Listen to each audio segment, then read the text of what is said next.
جس طرح والدین کے اولاد پر حقوق ہیں، اسی طرح والدین پر بھی کچھ ذمہ داریاں بھی ہیں، اور وہ ان کی تربیت کے حوالے سے، ان کو معاشرے کا ایک کارآمد فرد بنانے کے حوالے سے، اور دنیا اور آخرت کی ان کی ایسی منصوبہ بندی کرنا کہ وہ ایک ناکام انسان نہ ہو بلکہ کامیاب انسان سمجھے جائیں، یہ یقیناً سب سے اولین ذمہ داری والدین کی ہے۔ قرآن پاک میں اللہ جل جلالہ فرماتے ہیں کہ یا ایھا الذین آمنوا قوا انفسکم واہلیکم نارا وقودها الناس والحجارہ علیہا ملائکۃ غلاظ شداد لا یعصون اللہ ما امرہم ویفعلون ما یؤمرون۔ اے ایمان والو، علماء نے لکھا ہے کہ یا ایھا الذین آمنوا ایک ایسا بلانے کا پیارا اور البیلا انداز ہے اللہ تعالیٰ کا، انسانوں کو اس طریقے سے پکار رہے ہیں، بلا رہے ہیں جو نسبت ہے اللہ اور مخلوق کے درمیان ساری نسبتوں میں سے سب سے اونچی نسبت۔ ہم یہ بات کر چکے ہیں کہ اللہ تعالیٰ کی نعمتوں میں سب سے اونچی نعمت ایمان ہے، تو اللہ تعالیٰ انسانوں کو وہ نعمت یاد دلاتے ہوئے پکار رہے ہیں یا ایھا الذین آمنوا، جب کہتے ہیں کہ اے ایمان والو، یعنی اے وہ لوگو جن پر میں نے سب سے بڑی نعمت اپنی سے جن کو سرفراز کیا ہے، ان سے بات ہو رہی ہے۔ قوا انفسکم، بچاؤ اپنے آپ کو، واہلیکم نارا، اور اپنے گھر والوں کو آگ سے۔ کیسی آگ سے؟ وقودها الناس والحجارہ، یہ آگ کی صفت بیان کی جا رہی ہے، ایسی آگ جس کا ایندھن اور جس میں جلنے والی جو چیز ہوگی وہ شہتیر نہیں ہوں گے، وہ لکڑی نہیں ہوگی، وہ کوئلہ نہیں ہوگا، بلکہ وہ پتھر ہوں گے۔ سوچئے جو آگ پتھروں سے بھڑکائی جائے گی، اور انسان ہوں گے، یعنی انسان جو ڈالے جائیں گے وہی آگ کو بھڑکانے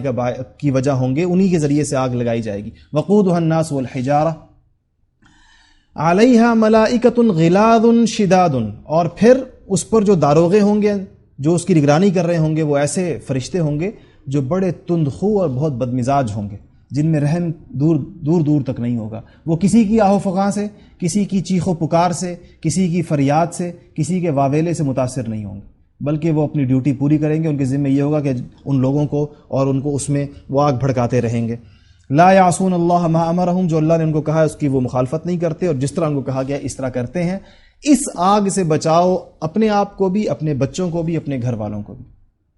آج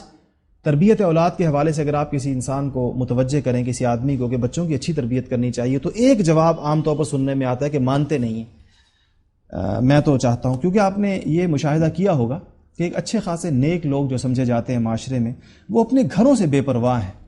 خود تو بہت سے لوگ ایسے ہیں ماشاءاللہ جن کو مساجد میں جانے کی توفیق بھی ہے، جن کو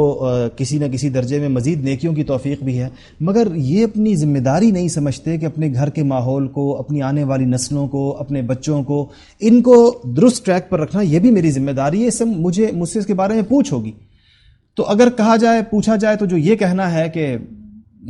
مانتے نہیں ہیں بچے، یہ درست ہے۔ اگر ایک آدمی نے پورا حق ادا کر دیا سمجھانے کا، اور اس نے کوئی کسر نہیں چھوڑی ہے سمجھانے میں، تو پھر تو اس سے نہیں پوچھا جائے گا۔ مگر کیا ہمارا سمجھانا اور ہماری فہمائش اور ہمارا اس کو روکنا اس درجے کا ہوتا ہے؟ دیکھیے، اگر ایک بچہ آگ بھڑک رہی ہے دنیا میں، حساب اندازہ لگائیے، آگ بھڑک رہی ہے، اور ایک بچہ جا کر اس آگ میں گرنا چاہتا ہے، اور والدین بھی کھڑے میں، تو کیا والدین فقط اس کو کہہ کر خاموش ہو جائیں گے کہ بیٹا یہ آگ بہت زیادہ گرم ہے، اس میں جانے کی صورت میں انسان جل جاتا ہے، تو اس کو منع کر کے پھر ایک کونے میں کھڑے ہو جائیں گے اور اس کو جانے دیں گے؟ یا وہ اس کو روکنے کی اور اس کو بچانے کی ہر ممکن کوشش کریں گے؟ تو اگر دین کی، آخرت کی آگ سے بچانے کی کوشش بھی ہم نے ایسی کی ہے جیسے دنیا کی آگ سے بچانے کے لیے کوشش کی جاتی ہے، آپ اپنے معاشرے میں عام دیکھ سکتے ہیں،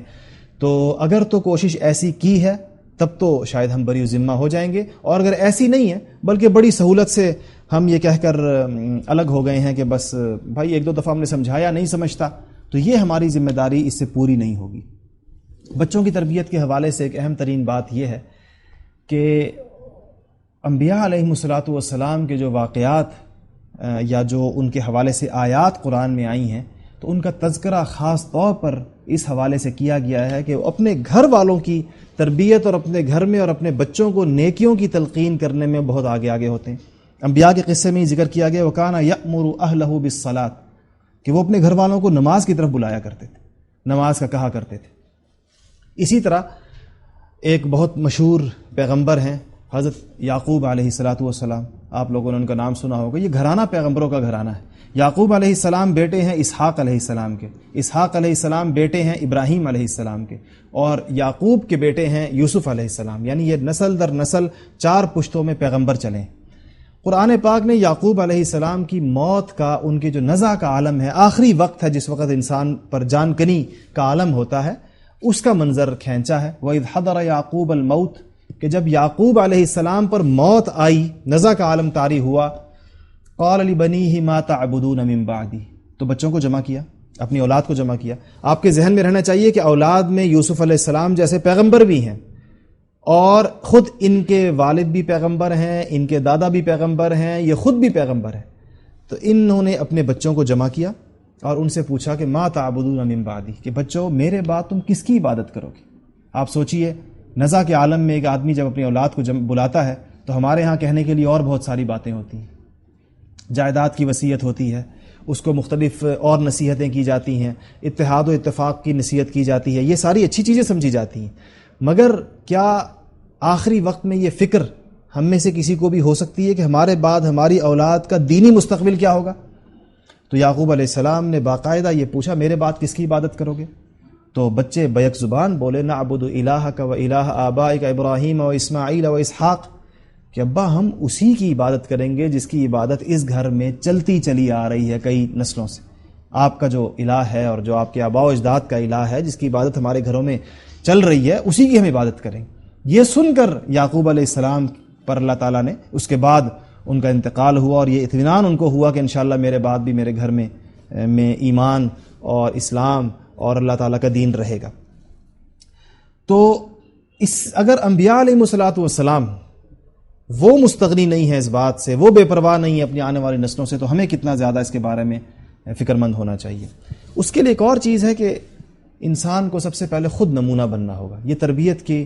بنیادی چیزوں میں داخل ہے۔ ہمیں حضور اکرم صلی اللہ علیہ وسلم کی زندگی میں بڑے عجیب عجیب واقعات ملتے ہیں۔ آپ کو پتہ ہے کہ آپ ان حضور اکرم صلی اللہ علیہ وسلم کو اپنی اولاد سے اور خاص طور پر اپنے نواسوں سے بہت زیادہ محبت تھی۔ حضرت حسن رضی اللہ تعالی عنہ سے حضور صلی اللہ علیہ وسلم کی محبت کا یہ عالم تھا کہ ممبر پر بیٹھ کر جمعہ پڑھا رہے تھے، وہ گرتے پڑتے مسجد نبوی میں داخل ہوئے، آپ نے ممبر سے اتر کر ان کو گود میں لے کر دوبارہ بیٹھ گئے۔ اسی طرح نماز میں ان کو اپنے ساتھ بعض اوقات اٹھا لیا کرتے تھے، سجدے میں جاتے ہوئے رکھ دیا کرتے تھے، وہ پھر آ جایا کرتے تھے۔ اسی طرح ایک دفعہ آپ باقاعدہ سواری بن کر اپنے نواسوں کو آپ نے جو ہے وہ جس طرح بچوں کے ساتھ کھیلا جاتا ہے ان کو چکر لگوائے۔ لیکن حضرت حسن رضی اللہ تعالیٰ عنہ نے ایک دفعہ کہیں سے صدقے کی کھجوریں آئی ہوئی تھی، تو ایک کھجور اٹھا کر منہ میں ڈال دی۔ حضور اکرم صلی اللہ علیہ وسلم فرمایا کخ کخ، یہ اس کا مطلب ہوتا ہے جیسے ہمارے یہاں کہتے ہیں تھو تھو، کہا کہ ارمی بہا، حسن سے کہا حسن اس کو پھینک دو۔ اما علمت انا لا ناکل صدقہ، کیا تمہیں پتہ نہیں ہے کہ ہم لوگ صدقہ نہیں کھاتے؟ ہم بنو ہاشم جو ہیں، ہم بنو ہاشم پر اللہ تعالیٰ نے صدقہ یعنی زکوٰۃ وغیرہ اس کو حرام کیا ہے، تو ہم یہ چیزیں نہیں کھاتے، یہ صدقے کی چیز ہے۔ تو حضرت حسن کی محبت آڑے نہیں آئی کہ ان کو ایک کھجور، ہم ہوتے تو کہتے ہیں ایک کھجور ہی تو ہے، اب کیا بچے کے منہ سے میں انگلی ڈال کر کھجور کو نکلوانا، ایک کھجور ہی کھا لے۔ لیکن یہ باریک نظر جو ہوتی ہے یہ ان کی تربیت کی جا رہی ہے کہ ہمارے لیے ایک کھجور کا ایک دانہ کھانا بھی جائز نہیں جو زکوٰۃ کے مال سے، صدقے کے مال سے ہو۔ اس سے یہ بھی پتہ چلتا ہے کہ بچوں کو ٹوکنا چاہیے، جن باتوں پر ان کی تربیت ہونی چاہیے ان کو ٹوکا۔ آج کی جدید مغربی تہذیب کہتی ہے کہ بچوں کو بالکل ٹوکا نہ جائے، ان کو مادر پدر آزاد چھوڑ دیا جائے، اس کے نتیجے میں وہ والدین پر سوار ہو جاتے ہیں، آخری عمر میں وہ نتائج دیکھنے پڑتے ہیں جو آج کل آپ اپنے چاروں طرف اپنے معاشرے میں دیکھ رہے ہیں کہ والدین کے لیے پھر نرسنگ ہوم ہوتا ہے۔ چونکہ والدین نے بچوں کا بچپن نہیں سنبھالا، بچوں کے بچپن کو ضائع کیا، یہ بچے والدین کے بڑھاپے کو ضائع کرتے ہیں، والدین کا بڑھاپا نہیں سنبھالتے۔ جیسے کما تدین تدان، جیسے بندہ کرتا ہے ویسے ہی پاتا ہے انسان آخری عمر کے اندر۔ حضور اکرم صلی اللہ علیہ وسلم سے اور بھی چھوٹی چھوٹی چیزیں جو تربیت کے آداب میں، ایک صحابی ہیں جن کو عمر ابن ابو سلمہ کہا جاتا ہے، یہ حضور صلی اللہ علیہ وسلم کے سوتیلے بیٹے تھے۔ حضرت ام سلمہ کے سابقہ شوہر جو تھے ان سے تھے، حضور صلی اللہ علیہ وسلم کے یہ ربیب تھے، مطلب آپ کے ہاں پرورش پائی تھی، بڑی محبت فرماتے تھے ان کے ساتھ۔ وہ حدیث بیان کرتے ہیں، واقعہ بیان کرتے ہیں کہ میں کھانا کھا رہا تھا حضور صلی اللہ علیہ وسلم کے ساتھ، اور جس طرح بچے کھاتے ہیں میں کبھی ادھر سے کھا رہا تھا تھالی میں، کبھی ادھر سے، پوری تھالی میں میرا ہاتھ گھوم رہا تھا۔ تو حضور صلی اللہ علیہ وسلم نے فرمایا یا غلام، بچے اپنے سامنے سے کھاؤ، یہ ان کی تربیت ہو رہی ہے۔ ایک اور صحابی اسی طرح ہیں، ان کا نام عکراش ابن ذؤیب ہے۔ وہ فرماتے ہیں کہ میں بھی حضور صلی اللہ علیہ وسلم کے ساتھ کھانا کھا رہا تھا، تو میں بچوں کی طرح ساری تھالی میں میرا ہاتھ گھوم رہا تھا، تو حضور صلی اللہ علیہ وسلم نے مجھے فرمایا کہ اپنے سامنے سے کھاؤ یا اے عکراش۔ تو کہتے ہیں کہ میں نے اپنے سامنے سے کھانا شروع کیا، کھانا ختم ہو گیا تو کھجوروں کا ایک تھال لایا گیا، اس میں مختلف قسم کی کھجوریں تھیں۔ کھجوروں کی اقسام ہوتی ہیں، کچھ پکی ہوئی، کچھ آدھی پکی آدھی کچی، کچھ کچی، کچھ سوکھی، مختلف قسم کی کھجوریں اس تھال میں رکھی ہوئی تھیں۔ تو میں نے وہ بھی اپنے سامنے سے کھانا شروع کر دی۔